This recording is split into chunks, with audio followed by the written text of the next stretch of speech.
नमस्कार, इन खबर में आपका स्वागत है। मैं विद्याशंकर तिवारी हूँ।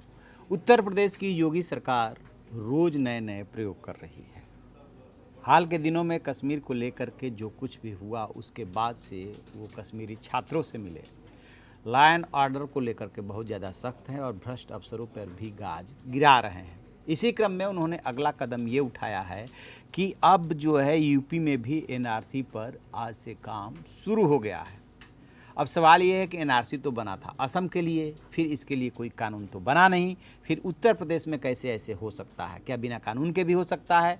तो उसी क्रम में ये बताना चाह रहे हैं कि इन्होंने क्या किया है कि उत्तर प्रदेश में बहुत सारे बांग्लादेशियों के रहने की खबर पहले से ही चलती रही है, ठीक उसी तरह से जैसे कि दिल्ली में रहते आए हैं। अब मुख्यमंत्री योगी के निर्देश के बाद उत्तर प्रदेश के जो डीजीपी हैं, डायरेक्टर जनरल ऑफ पुलिस, उनके यहाँ से सभी को निर्देश जारी हुआ है, यानी कि सारे SSP, IG, DIG range, ADG को पत्र लिखा गया है और उसमें ये कहा गया है कि जो मसौदा तैयार हुआ है कि सभी जिलों के बाहरी छोर पे, चाहे बस अड्डे हो, रेलवे स्टेशन हो, नई बस्तियां हों, झुग्गी बस्तियां हों, उनके वहाँ पे जा कर के देखा जाए और ये पता लगाया जाए कि अवैध रूप से बांग्लादेशी या कोई विदेशी नागरिक तो नहीं रह रहा है।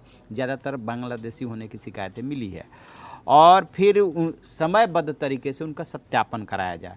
उसमें सत्यापन कैसे होगा? उसमें ये देखा जाएगा कि किसके पास जो है इन चीज़ों में से, जैसे राशन कार्ड बनवा लिया है, वोटर कार्ड है, ड्राइविंग लाइसेंस है, सशस्त्र लाइसेंस है, पासपोर्ट है, आधार कार्ड है, तो किन दस्तावेज़ों के आधार पर बनाया, किसकी मदद से बनाया, इसका वेरिफिकेशन होगा और ये तो पता चल ही जाएगा कि आप कहाँ से आए हैं, कहीं ऐसा तो नहीं कि दूसरे ज़िले के रहने वाले हैं, वगैरह वगैरह।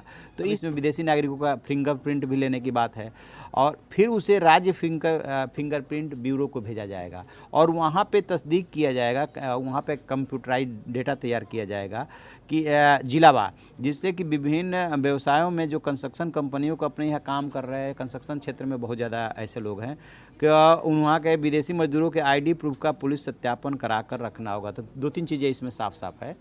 सत्यापन, वेरिफिकेशन होगा, आपके पास कौन कौन, जिनके पास कोई डॉक्यूमेंट नहीं है, साफ सी बात है कि आप यहाँ के नहीं हैं, या तो साबित कीजिए पहले, और यदि जिनका डॉक्यूमेंट बन गया है, जैसे वोटर आईडी कार्ड बन गया है, आधार कार्ड बन गया, उसका भी वेरिफिकेशन होगा।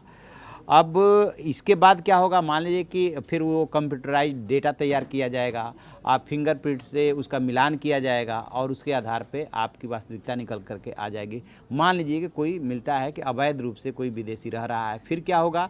तो उसमें फिर ये तैयारी की गई है कि अवैध विदेशी नागरिकों को पहचान कर देश से निकालने के लिए प्रस्तावित निर्धारित प्रारूप में शासन के गृह वीजा विभाग को भेज दिया जाएगा और पूरी प्रक्रिया की समय समय पर समीक्षा होगी और अवैध विदेशियों को वापस भेजने के लिए आईजीबीएसएफ कोलकाता से समन्वय स्थापित किया जाएगा, यानी कि केंद्र से भी का भी इसमें रोल होगा।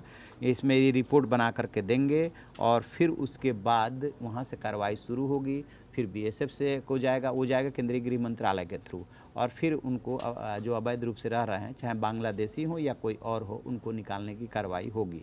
तो कहने का मतलब ये कि जो उत्तर प्रदेश में या देश के विभिन्न भागों में ये शिकायत मिली है, वैसे यदि एनसीआर की बात करें तो आपके हमारे घरों में जो काम करने के लिए लोग आते हैं, चाहे महिला हो या पुरुष हो, उन्होंने जो अवैध रूप से बांग्लादेशी रह रहे हैं, उन्होंने क्या किया है कि अपने हिंदू नाम रख लिए हैं और हिंदू नाम रखने के बाद वहाँ पे ये किसी न किसी तरह से रोज़गार हासिल किया हुआ है।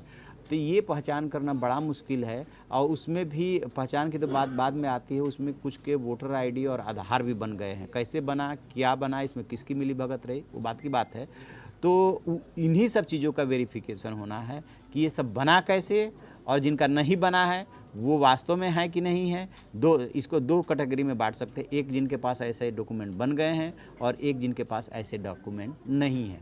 तो जिनके पास डॉक्यूमेंट नहीं है वो तो वैसे ही चिन्हित हो जाएंगे और जिनके पास है उसका वेरिफिकेशन किया जाएगा, फिंगरप्रिंट लिया जाएगा, वहाँ लखनऊ भेजा जाएगा, वहाँ पे जो है फिंगरप्रिंट जो ब्यूरो है वो उसका मिलान करेगा, कंप्यूटराइज्ड डेटा तैयार करेगा, फिर सूची बनेगी, फिर केंद्रीय गृह मंत्रालय से कोऑर्डिनेट करके उसे बीएसएफ को सौंप दिया जाएगा। इतनी सारी प्रक्रिया है और ये आज से इसके लिए उत्तर प्रदेश पुलिस के सारे महकमों को एडवाइजरी जारी कर दी गई है, निर्देश दे दिया गया है। तो ये है योगी सरकार का अगला एनआरसी लागू करने का प्रोग्राम।